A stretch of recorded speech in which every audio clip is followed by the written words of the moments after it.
Muy bien, el Salmo 73 tiene una realidad humana que alguna vez hemos enfrentado o quizás hemos estado enfrentando estas últimas semanas. No lo sé la situación, pero la realidad es que el Salmo 73 tiene una realidad que no podemos negar y es el tema de la envidia. Asaf fue el escritor de este texto, pero antes de comenzar quiero contarles una historia interesante.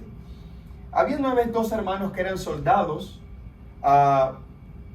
Uno era pobre, el otro era rico. El pobre le pedía ayuda a su hermano, pero el hermano rico nunca le ayudaba. Así que él un día tomó la decisión de irse a estudiar y prepararse como un campesino, un hombre que cultiva la tierra. Resulta que este hombre cultivó unas zanahorias y justamente una de las zanahorias empezó a crecer y no paraba de crecer. El hombre al final, al ver esta zanahoria, vio que la única manera de sacar esa zanahoria, de llevarla al mercado, era a través de una carreta entera para la zanahoria. Y él no sabía si comérsela o qué hacer con ella, no sabía si era suerte o una desgracia. Así que un día se le ocurre la idea, dice, mira, ¿sabes qué voy a hacer? Voy a llevársela al rey. A lo mejor el rey lo acepta como un regalo de mi parte acerca de mi lealtad hacia el rey. Recordemos que él era un soldado. Así que toma el hombre su carreta, mete la gran zanahoria y lleva la zanahoria delante del rey.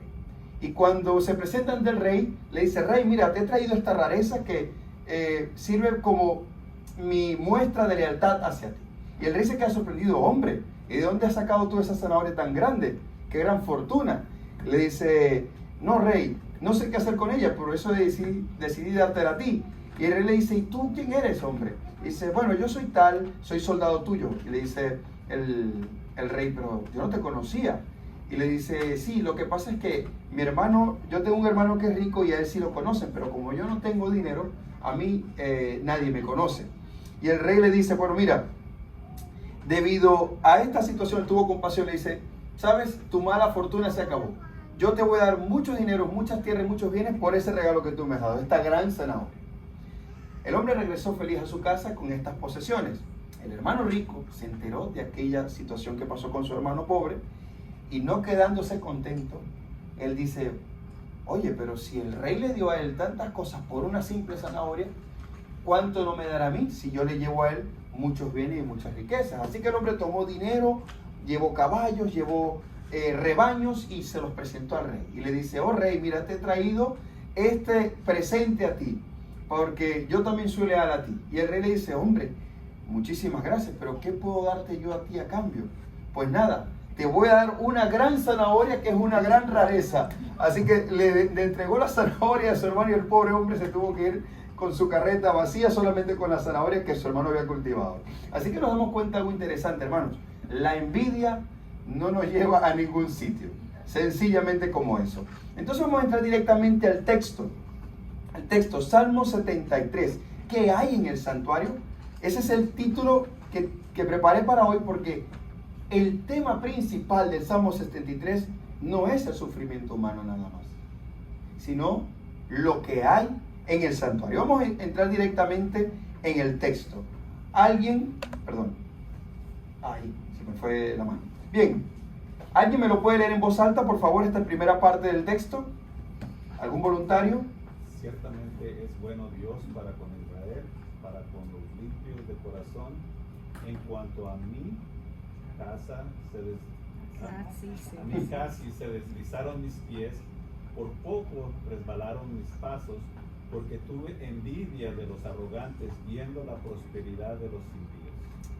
Interesante, dice, en cuanto a mí casi se deslizaron mis pies, por poco resbalaron mis pasos. Así que vamos a analizar primero quién escribió el Salmo 73. ¿Saben ustedes quién era Asaf? Asaf fue, ahí dice el texto, 1 Crónicas 6, 39 al 48. Era hijo de Berequías, hijo de Leví, era un levita. De hecho, era uno de los músicos principales de David. Por eso de sus cantos están escritos en el libro de los Salmos.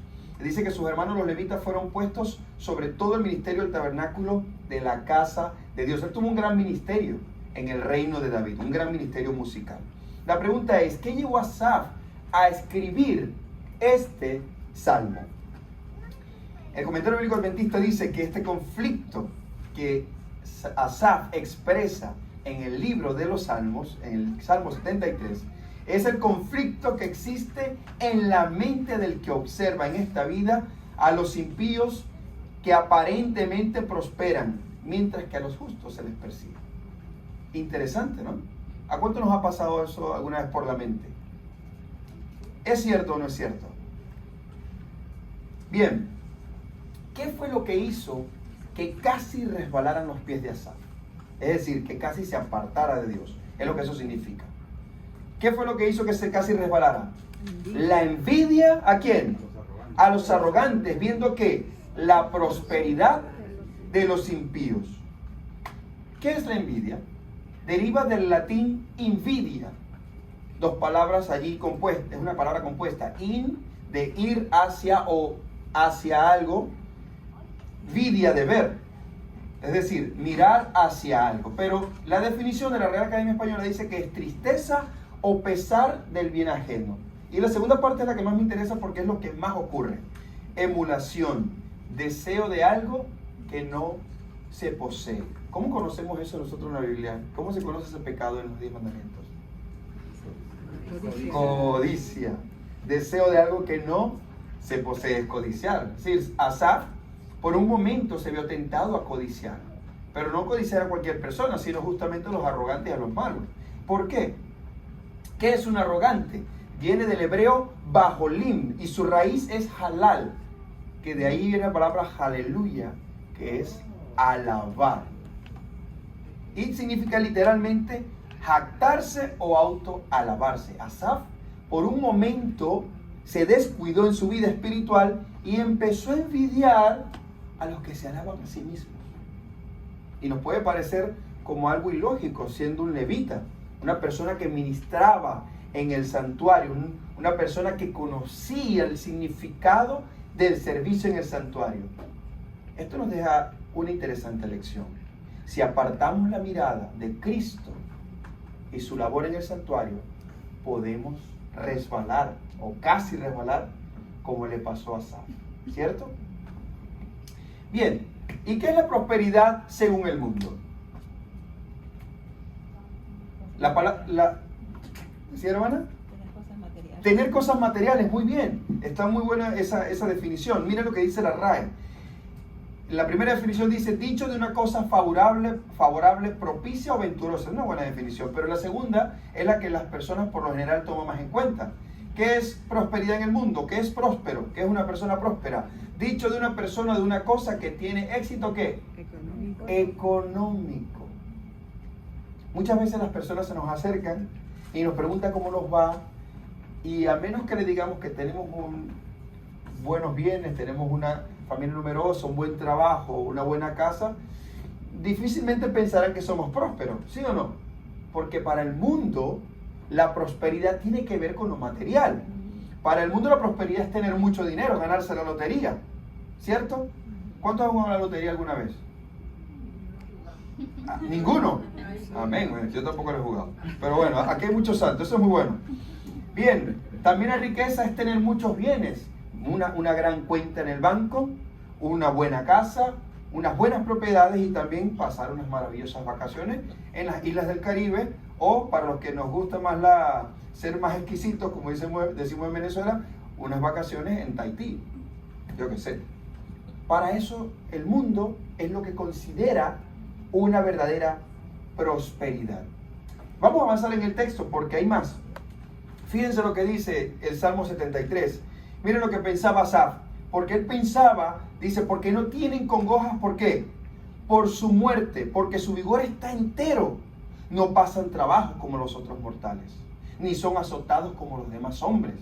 Por tanto, la soberbia los corona. Aunque realmente el texto original dice que es como un collar puesto. ¿No les parece curioso? Las personas que les gusta la vida gángster siempre andan con grandes collares, ¿no? Exhibiéndolos, es curioso. Bien.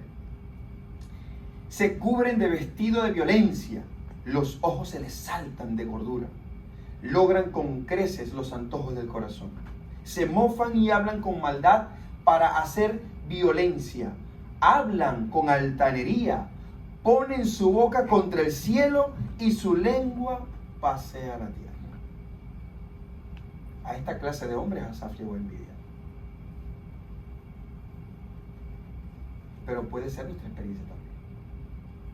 ¿Cómo son los arrogantes? Y voy a colocar el ejemplo sin condenar, pero para que tengamos una idea. Conocen ese personaje que está allí, ¿cierto? ¿Cómo se llama? Hitler. Adolfo Hitler, ¿no? ¿Ustedes saben cuánto dinero tenía, o aproximadamente se estima el dinero que tenía Hitler antes de cometer suicidio? A la increíble friolera de 4.200 millones de dólares en posesiones y dinero tenía Adolf Hitler. Y miren una de las cosas interesantes que dijo Hitler, para que vean que el texto es cierto. Hitler decía: cuando se inicie y se desencadene una guerra, lo que importa no es tener la razón, sino conseguir la victoria. ¿Qué tal? Y luego dijo también: ante Dios y el mundo, ante Dios y el mundo, el más fuerte tiene el derecho de hacer prevalecer su voluntad. ¿Qué tal? Muy diferente a lo que dice Proverbios 16:32. Mejor es el lento para la ira que ¿quién? Que el poderoso, y el que domina su espíritu, que el que toma una ciudad. Porque el concepto de prosperidad de la Biblia es totalmente inverso al concepto de prosperidad del mundo. Si el mundo dice que es lo material, la Biblia dice que la prosperidad es tener bienes ¿qué? Inmateriales. ¿Cuáles son los bienes inmateriales? Las cosas espirituales: el amor, la bondad, la compasión, el respeto al derecho ajeno, los frutos del Espíritu. El cielo considera que eso realmente es la prosperidad, pero el mundo piensa que es lo material. ¿Conocen a este personaje? Bastante popular en estos días. Y no solamente por lo que ha hecho, sino porque hoy en día las grandes cadenas de televisión y los medios de streaming por internet alaban a los arrogantes. Este hombre es muy conocido como el Chapo Guzmán, ¿no? Joaquín Guzmán Loera. Miren lo que dice él. Por cierto, ¿saben cuánto dinero presumía él que tenía? Yo creo que cierta parte es verdad, pero en cierto modo las autoridades estadounidenses han tratado de decir que es mentira para no darle propaganda a lo malo, y es muy buena idea. Pero este hombre llegó a poseer aproximadamente 10.000 millones de dólares en posesiones. ¿Ven? Él cree que la prosperidad era dinero. Miren lo que dice él: prefiero morir de pie que vivir siempre arrodillado. ¿Cómo debe vivir el cristiano? Arrodillado. Para estar de pie delante de ¿quién? De Dios. También dice que el que controla el miedo controla al hombre. Pero nosotros, Dios no nos ha dado espíritu de cobardía, sino de ¿qué? De dominio propio. Vemos por tanto que las palabras de los arrogantes son totalmente discordantes con lo que el Señor dice. Y este personaje lo conocen también, supongo. Pablo Escobar Gaviria. Llegó a tener aproximadamente 30.000 millones de dólares en posesiones. Díganme ustedes si no es envidiable en términos materiales. Es envidiable, son 30.000 millones, no cualquiera tiene 30.000 millones. Es más, se dice que él tenía la capacidad de pagar la deuda externa de Colombia, para que tengamos una idea del dinero que tenía este hombre. Puede ser en teoría, en términos materiales es envidiable. Pero ¿de qué sirvió? ¿Cómo murió este hombre? Acribillado. Dice, miren la frase de que decía Pablo Escobar. Y aquí concuerda exactamente con lo que acabamos de leer. Levantan su voz contra ¿qué? Contra el cielo. Las cosas que dice. Miren lo que dice. Siempre consigo lo que quiero. Y cuando no es porque no lo quería. ¿Qué tal? Dijo, Dios manda en el cielo y yo mando en Colombia. La frase de los arrogantes. Y miren lo que dice. Con esto completamos. A veces yo soy Dios. Si digo que un hombre muere el mismo día. Tienen poder. No se puede negar. pero su poder es como el del enemigo. El enemigo todo lo hace a la fuerza y todo es por conveniencia. Por eso el cristianismo es muy diferente a cualquier religión pagana. Y créanme que si ustedes buscan a Dios en hacer algo para Él, para que Él les dé un favor, y quiero que me entiendan de la mejor manera, si usted está haciendo para que algo bueno, para que Dios le responda, sin querer está sirviendo a un Dios pagano, porque Dios no trabaja de esa manera. Dios nos salva porque Él quiere. Nosotros aceptamos la salvación. La palabra de Dios lo dice. En esto conocemos el amor de Dios, que cuando nosotros éramos ¿qué? Pecadores, ¿Cristo qué? Murió por nosotros. ¿Qué bueno hicimos para Cristo morir por nosotros? Nada. Realmente éramos malos. Y saben que aquí es donde Asaf entendió. Pero lo vamos a ¿cómo se dice? Vamos a desmenuzar lo que dice el Salmo. Miren lo que dice en el versículo 12 al 16. Sigue reflexionando Asaf acerca de lo que estaba pensando. He aquí, estos impíos, sin ser turbados del mundo, alcanzaron riquezas. Verdaderamente en vano he limpiado mi corazón y lavado mis manos en inocencia. Pues he sido azotado todo el día y castigado todas las mañanas. Si dijera yo, hablaré como ellos, he aquí a la generación de tus hijos engañaría. Cuando pensé para saber esto, fue duro trabajo para mí. Yo puedo entender un poco lo que pensaba Asaf, porque cuando viajé a Ecuador, saliendo de Venezuela por la situación económica, me tocó un trabajo muy duro, hermano. No lo voy a negar. Pero Dios me había preparado. Había hecho CrossFit justamente previo antes de irme de Venezuela. No sabía por qué Dios me permitió que yo hiciera CrossFit, pero cuando llegué a Ecuador lo entendí. Yo trabajaba lavando cocos. Un trabajo bastante humilde, déjeme decirlo. Pero es súper cansado. Hermanos, ustedes, el coco más grande que han visto ustedes, ¿de qué tamaño puede ser? Más o menos. Así, mira, así. Eso es pequeño, hermano. Yo agarraba cocos de este tamaño. Yo no entiendo de dónde aparecieron esos cocos. Pero les soy sincero, eran de este tamaño y tenía que lavar uno por uno porque nosotros, la empresa donde trabajaba, vendíamos agua de coco pura. Y recuerdo que ese trabajo me dejaba exhausto, bastante exhausto. Y yo decía, Señor, ¿cuándo tú me vas a cambiar este trabajo? De verdad que no soporto. Hermano, yo trabajaba 3 días a la semana. 3 días a la semana. Los otros 4 era descansando. De verdad. De verdad. Y yo decía, ¿por qué, Señor? Si yo no he sido tan malo. ¿Por qué yo tengo que trabajar así tan fuerte? Más fácil sería, yo qué sé, robar. Gracias a Dios nunca me sentí intentado robar, pero lo pensé, decía, Señor, es más fácil la vida de los malos. Venden droga, venden alcohol, o sea, lo que sea, Señor. Pero yo tengo que lavar cocos. Así que en cierto modo entiendo a Asaf. Pensaba, ¿por qué es tan duro para mí? Es tan difícil para una persona que ama al Señor servirle. Pero, ¿cómo guió Dios de nuevo a Asaf al sitio correcto? Y aquí es donde empieza lo bueno del texto de Salmo 73. Porque sí, podemos ver lo malo. Pero Elena de White dice que detrás de cosas difíciles hay una bendición escondida, una bendición disfrazada. ¿Cómo lo guió Dios de nuevo al sitio correcto? Vamos a leer el Salmo 73, versículo 17 en adelante. Dice, ¿hasta qué? Entrando ¿en dónde? Al santuario de Dios, comprendió que el fin de ellos. Ciertamente los has puesto ¿en dónde? En deslizaderos, en asolamientos los harás caer. Como han sido asolados de repente, perecieron, se consumieron de terrores, como sueño del que despierta. Así, Señor, cuando despertares, menospreciarás su apariencia. Se llenó de amargura mi alma, y en mi corazón sentía punzadas. Tan torpe era yo, que no entendía. Era como una bestia delante de ti. La pregunta es, ¿qué vio Asaf en el santuario? Que quizás nosotros no estamos viendo.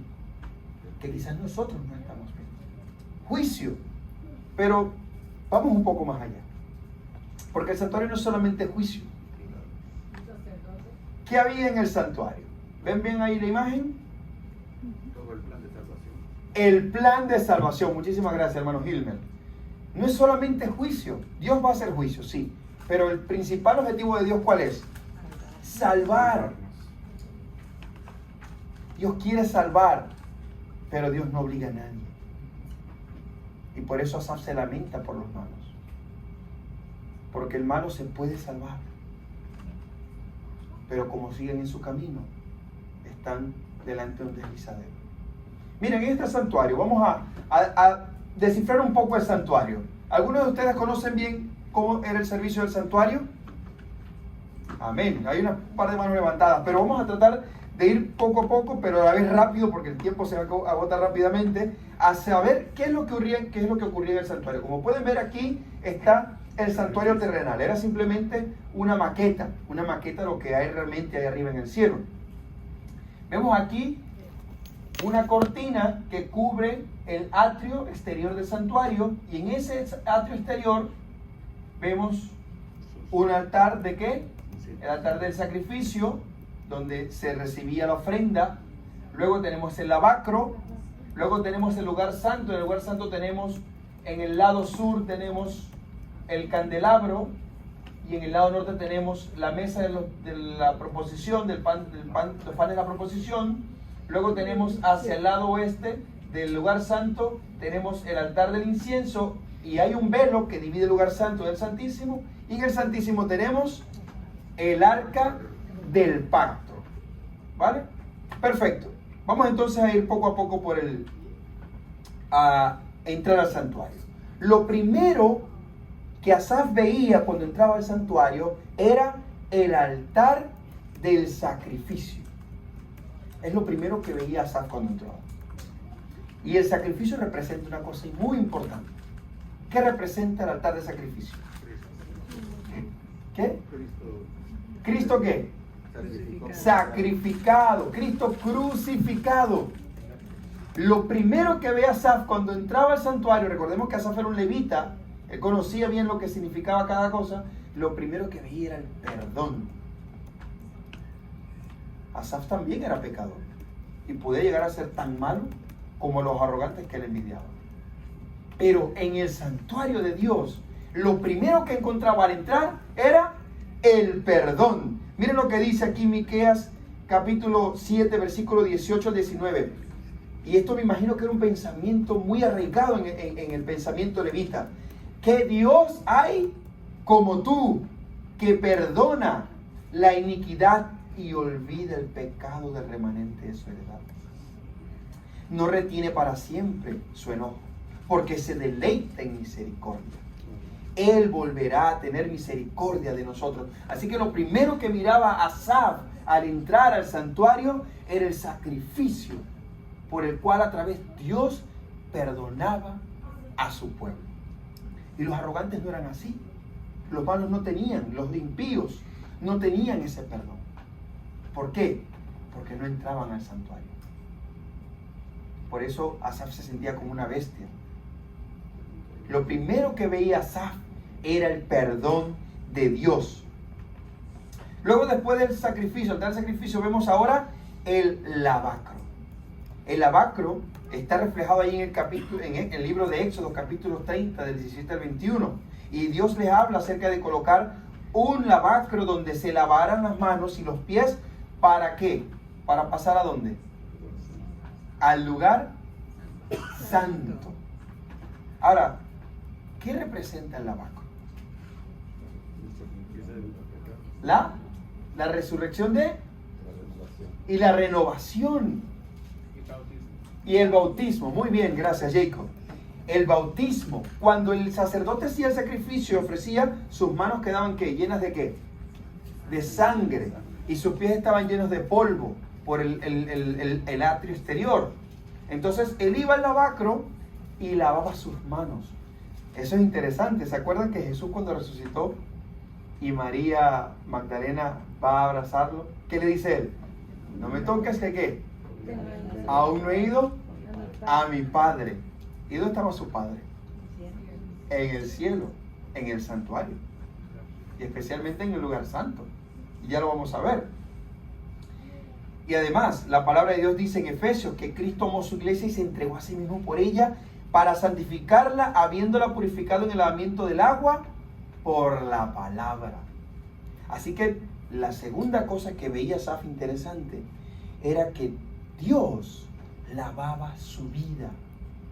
No solamente lo perdonaba, sino que lo lavaba, lo hacía nuevo. Resurrección. La resurrección de Cristo es un ejemplo para nosotros. Cuando muere el yo, un nuevo ser nace, ese ser espiritual, esa mente espiritual. No me malentiendan, no ser espiritual no es que tengamos un espíritu, sino mente espiritual. Luego que entraba, pasaba por el lavacro, se encontraba con el lugar santo. Y lo primero que se veía en el lugar santo, a mano derecha, era, ¿qué cosa? La mesa de los panes. Pero, ¿saben algo interesante? Dios no decía, mira, a mano derecha colocarás la mesa de los panes. No, el santuario tenía una posición geográfica y cardinal importante. ¿Hacia dónde quedaba la puerta del santuario? Hacia el este. Y hacia el lado derecho, si estás en el lado oeste, hacia tu lado derecho, ¿qué queda? El norte. Y hacia tu lado izquierdo queda el sur. Si tú vienes del este, hacia tu derecha queda el norte, hacia tu lado izquierdo queda el sur. Qué interesante, la puerta del santuario también tenía una función interesante. Recuerdan que ellos estaban en Egipto. ¿Y cuál era el dios más poderoso de Egipto? ¿Qué dios adoraban en Egipto? Ra. ¿Qué representa Ra? El sol. ¿Y por dónde sale el sol? Por el este. Por lo tanto, para entrar al santuario hay que darle la espalda al este. Qué interesante, ¿no? Le das la espalda al sol para buscar al Dios verdadero. Bien, entonces al norte tenemos la mesa de los panes. ¿Qué representan los panes en la Biblia? La palabra de Dios, ¿cierto? Pero qué curioso, también representa el trono de Dios, porque ¿dónde habita Dios? En el norte. ¿Cómo compaginamos eso? Dios dice, ¿cómo dice la palabra de Dios en el libro de Isaías? Así será mi palabra que sale ¿de dónde? De mi boca. No volverá vacía, sino que hará lo que yo quiera y será prosperada en aquello que le envíe. Pero ¿desde dónde habla Dios? Desde su trono. Desde el monte Sión. Así que la palabra de Dios está muy bien sentado, está muy bien puesto ese mueble del santuario. Representa el trono de Dios, y Dios desde el trono, con su palabra, Él hace lo que quiera. De hecho, Deuteronomio capítulo 8, versículo 3 dice: te humilló y te hizo sufrir hambre y te sustentó con maná, comida que tú no conocías, ni tus padres la habían conocido, para hacerte saber que ¿qué? No solo de pan vivirá el hombre, sino de todo lo que sale de la boca de Jehová vivirá el hombre. Jehová habla desde su trono. Y hay un texto también de la Biblia que dice: Jehová está en su santo templo, ¿calle qué? Delante de él toda la tierra. Es mejor escuchar la palabra de Jehová, porque Dios en su palabra hay poder sobrenatural y nos sustenta aún más que nuestro alimento. Así que la palabra de Dios procede de su boca, porque Jehová está en su santo templo, está en su trono sentado. Amén. Así que la tercera cosa que veía Asaf era que él hallaba provisión para su sustento. No solamente el pan para la parte material, sino también su sustento espiritual. Esa es la tercera cosa importante que veía Asaf en el santuario. Cuarta cosa que veía Asaf en el santuario. Estaba el trono al lado norte, pero justamente frente al trono, en el lado sur, estaba el candelabro. Puso el candelabro en el tabernáculo de reunión enfrente de la mesa, al lado sur de la cortina, dice la palabra de Dios en Éxodo 40:24. Es interesante, porque esto es una maqueta del santuario celestial. Vayan conmigo un momento a Apocalipsis 1, Apocalipsis capítulo 4, versículo 5, mejor. Apocalipsis capítulo 4, versículo 5. Y vamos a ver ahí una escena del santuario. Dice así: y del trono salían ¿qué? Relámpagos y truenos y voces, y delante del trono ardían 7 lámparas de fuego, las cuales ¿qué son? Los 7 espíritus de Dios. Entonces en el cielo él ve que el trono está allí al norte, y delante del trono ¿qué está? 7 lámparas de fuego. ¿Qué estaba delante de la mesa de los panes de proposición? El Espíritu Santo. Estaba el candelabro de 6 brazos. Son 7, esa de la caña, y 6 brazos. Así que sí que son 7 luces. Gracias, hermana, por la acotación. Son 7 lámparas que había frente a la mesa de la proposición. ¿Qué representaba el candelabro?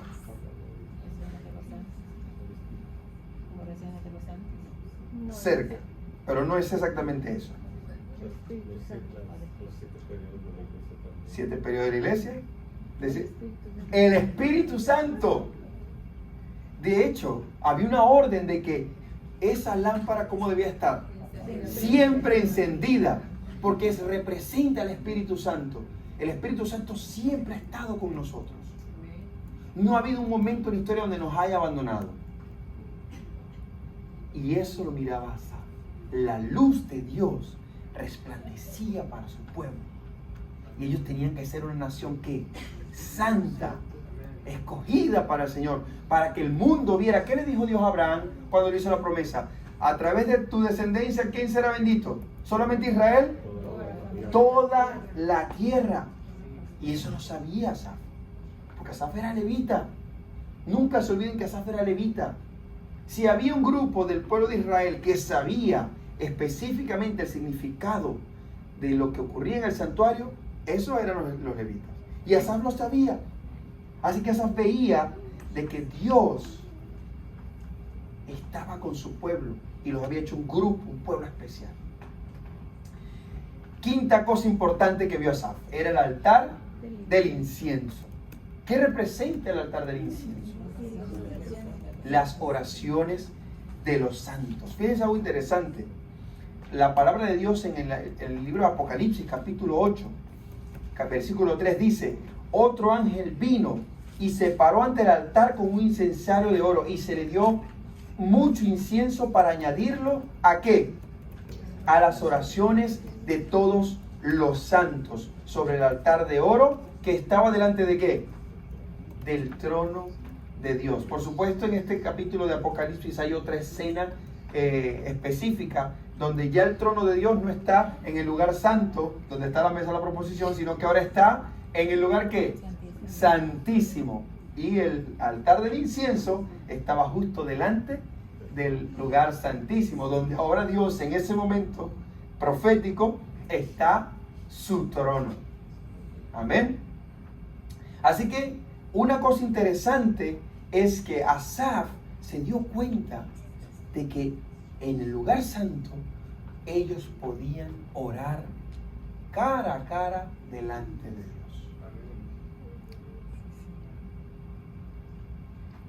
También el altar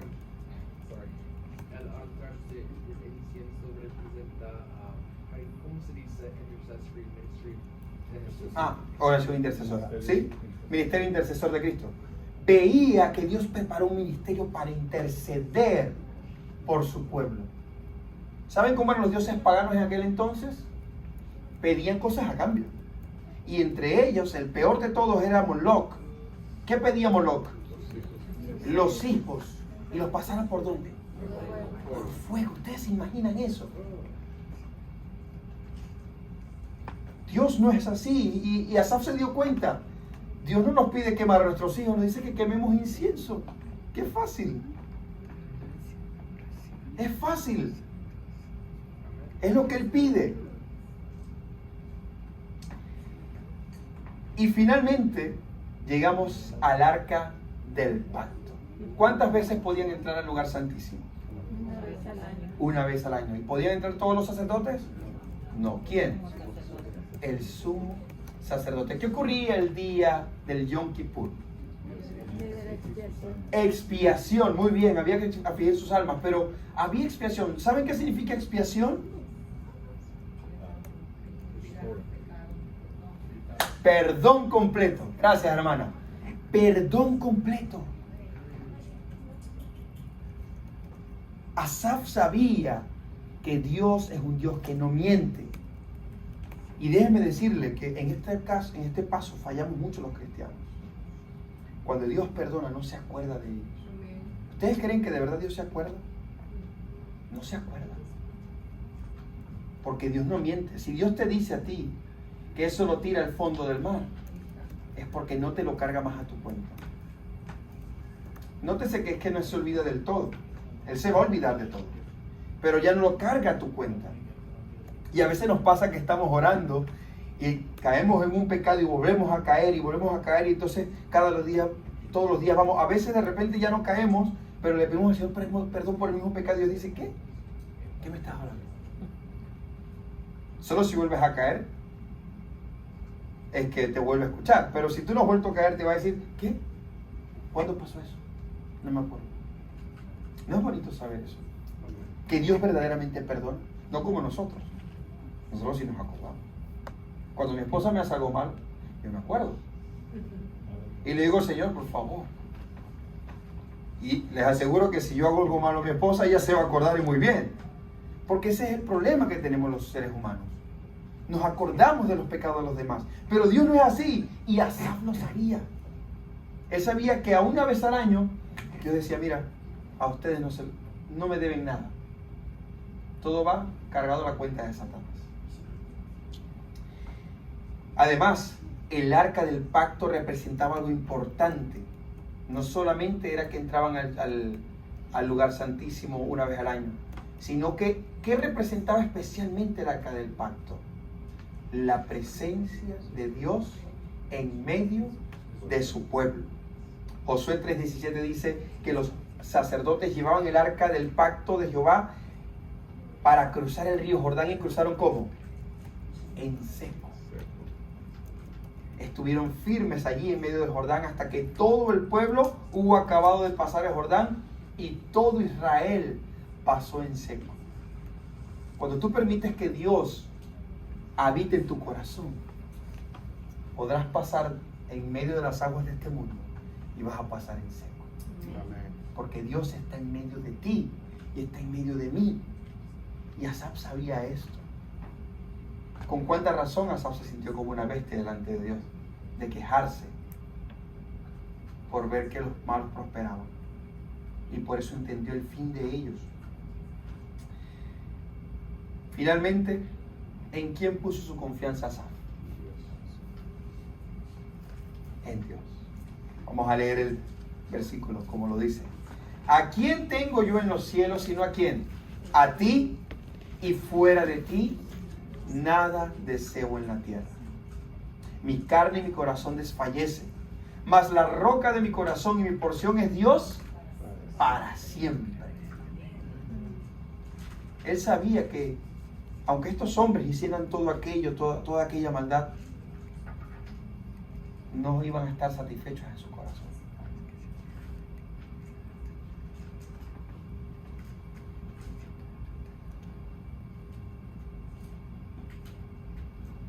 Miren lo que dice aquí el libro En los lugares celestiales respecto un poco a este texto.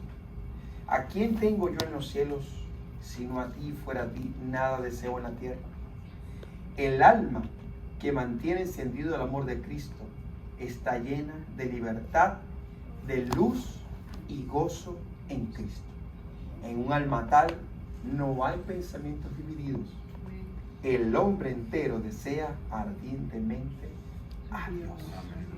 Eso fue lo que pasó en el corazón de Asaf. Por un momento despreció de lo que él tanto participaba a diario. Creo que en la mañana lo decíamos, nos acostumbramos muy rápido a las bendiciones de Dios y las damos por hecho. Nos levantamos en la mañana, respiramos, podemos caminar y decimos que bueno, esto es normal. No, no es normal. Dios te lo ha concedido. Y dedicamos el tiempo a nuestras actividades, a tantas cosas, y dejamos a Dios de último. Y decimos, es que no tengo tiempo. Y dice, no, sí tienes tiempo. El problema es que yo no soy tu prioridad. Es el verdadero problema que ocurre en nuestros corazones. Es lo que pasó en el corazón de Asaf. Cuando leamos el Salmo 73, no olvidemos que esa puede ser nuestra experiencia. No nos olvidemos que Dios es un Dios perdonador, pero también es un Dios de juicio. ¿Qué preferimos? ¿El Dios perdonador o el Dios que va a ejecutar el juicio sobre nosotros? El perdonador, porque el que está en Cristo no sufrirá el juicio. De hecho, ¿quiénes son los que van a ejecutar el juicio al final? Los salvos. El apóstol Pablo lo dice, ¿no sabéis que habréis de juzgar al mundo y también a los ángeles que no guardaron sus vestidos, su pureza? El Señor quiere perdonarnos, no solamente para limpiar nuestros pecados, sino porque hemos de ser jueces al final. Y Dios quiere jueces santos. Amén. Y eso lo entendió Asaf también. Él sabía que Dios juzgaba al mundo a través de su pueblo. Por eso él dice, hasta que entendí el fin de ellos. Solamente mirando a Cristo en su ministerio en el santuario, podemos entender el fin del mundo. Y nos libra de tener un corazón dividido. Ninguno puede servir a dos señores, porque amará al uno y aborrecerá al otro. No podemos servir a Dios y ¿a quién? Y a Mamón o al dinero. Y eso lo entendió Asaf. Y es lo que el Señor quiere que entendamos nosotros el día de hoy. Finalmente, el Salmo termina de esta manera. Porque he aquí los que se alejan de ti, ¿qué pasa? Perecerán. Tú destruirás a todo aquel que de ti se aparta. Pero en cuanto a mí, el acercarme a Dios, ¿qué es? El bien. He puesto en Jehová, el Señor, mi esperanza, para contar todas sus obras. Así que el Salmo 73 es la confesión sincera de un hombre que pensó que al malo le iba mejor que al bueno. Y quizás a ti en tu vida, como me ha pasado también en mi vida, miramos con desespero que aparentemente Dios no ha cumplido su promesa. Quizás sentimos que la prueba que estamos pasando no la podemos soportar, pero déjame decirte una cosa. Santiago capítulo 1, versículo 1 dice, bienaventurados sois cuando halléis en diversas pruebas, porque la prueba de vuestra fe produce paciencia. Hermanos, ¿qué dice la palabra de Dios? Aquí está que la paciencia de los santos, los que guardan los mandamientos de Dios y tienen la fe de Jesús. Hermanos, la paciencia es algo muy valioso. La paciencia permite que podamos alcanzar la promesa que Dios nos ha hecho. Cuando estuve allí en Ecuador, les recordando otra vez la historia de lavando los cocos. Yo decía, Señor, ¿por qué tanto sufrimiento? Pero oraba y le decía, bueno, Señor, no importa, yo quiero ser fiel a ti. Así sea comiendo algarrobo o donde sea que esté, Señor, pero yo quiero ser fiel a ti. Ayúdame. Ese año el Señor permitió que pasaran muchas cosas maravillosas en mi vida.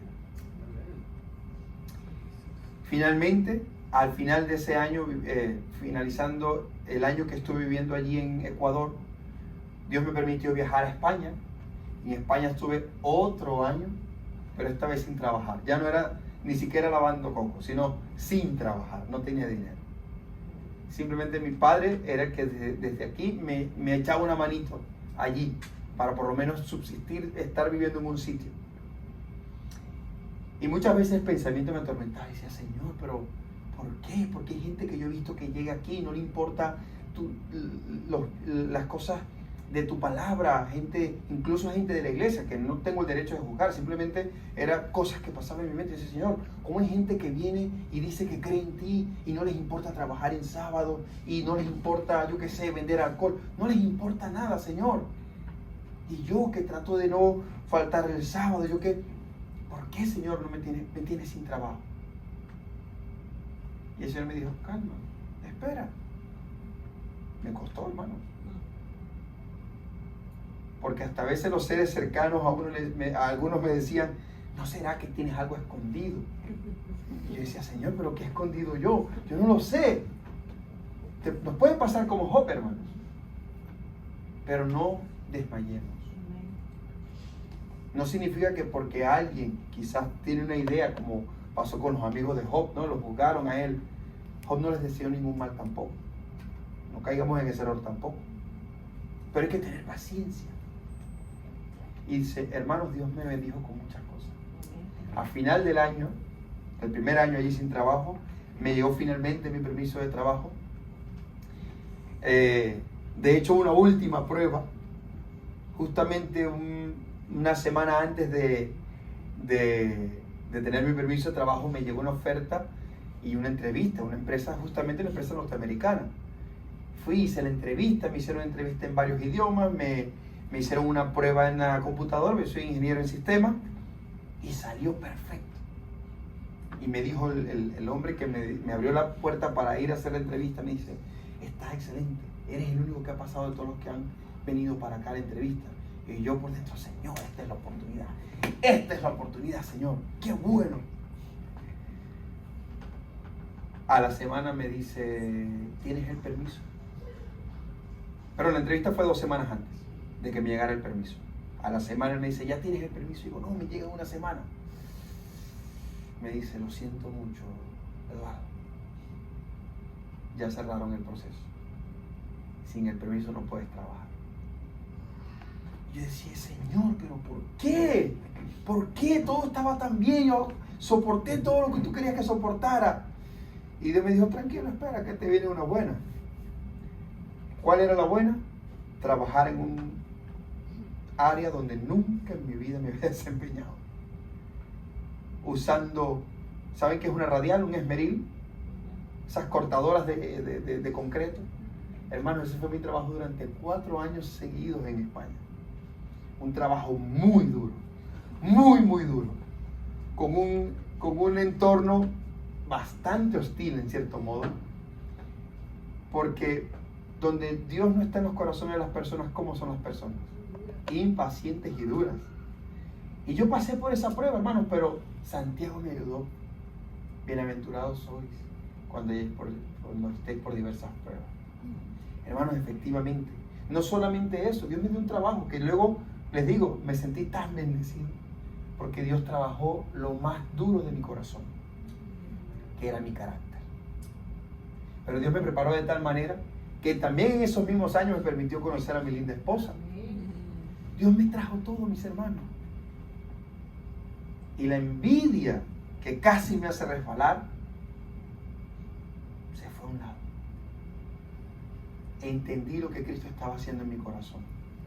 Y me permitió no solamente eso, conseguir mi esposa, sino lo más importante para mí, después de mi matrimonio con mi esposa, testificar del amor de Cristo.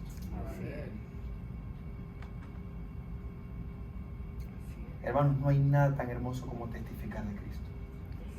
Pude ver en el ambiente de mi trabajo, que era hostil, cómo Dios fue moldando los corazones. No digo que todos se convirtieron, porque ninguno lo hizo, pero sí vieron en mí a Cristo. Y no lo digo por orgullo, lo sé porque de sus propias palabras decían, fuiste un buen trabajador,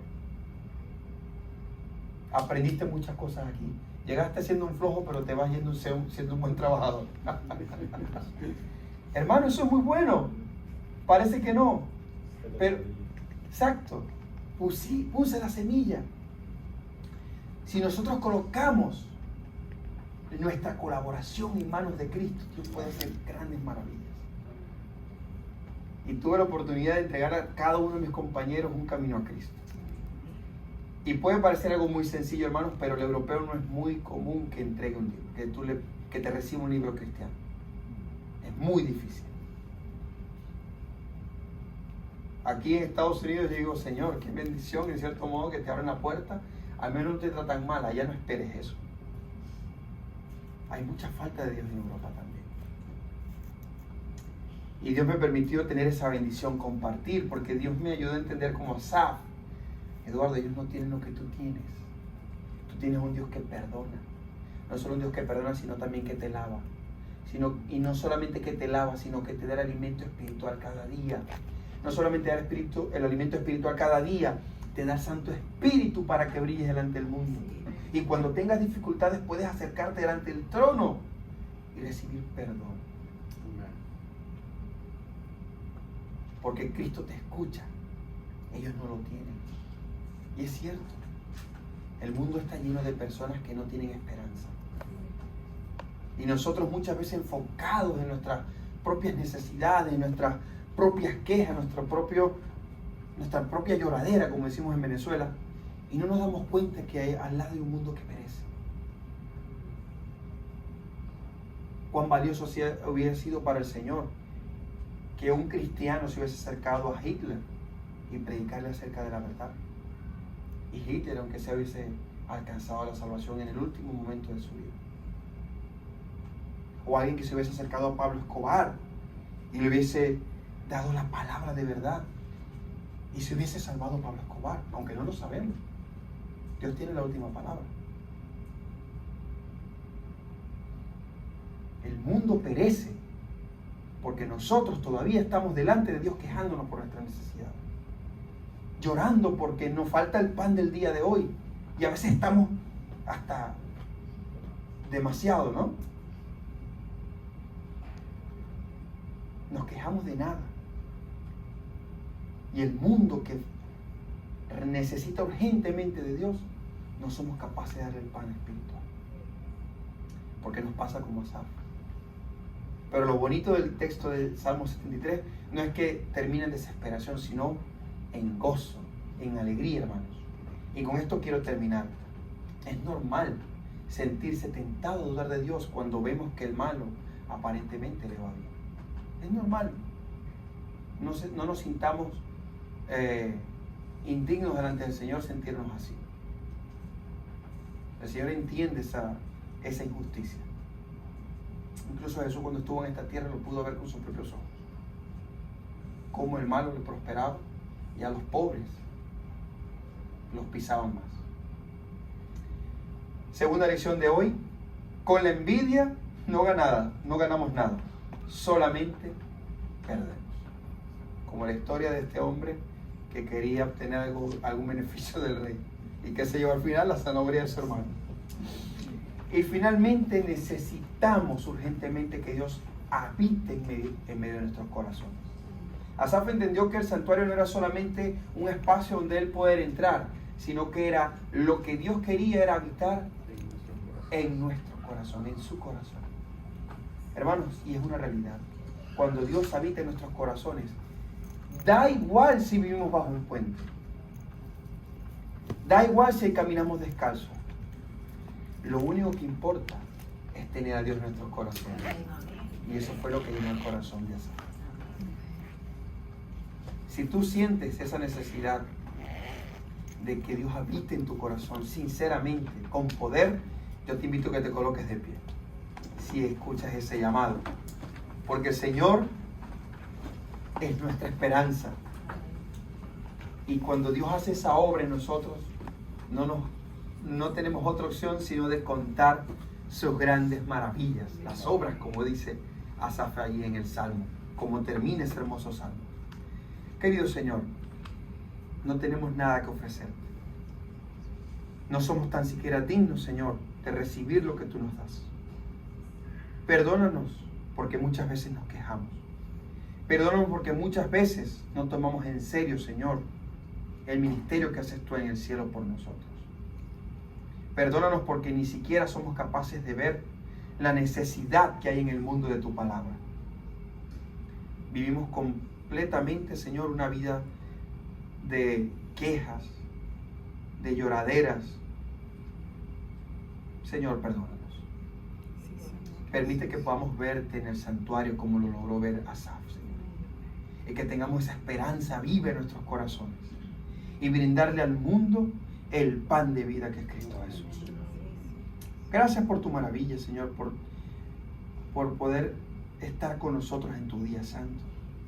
Permite, Señor, que podamos gozarnos en Él, en tu presencia y también en la hermandad.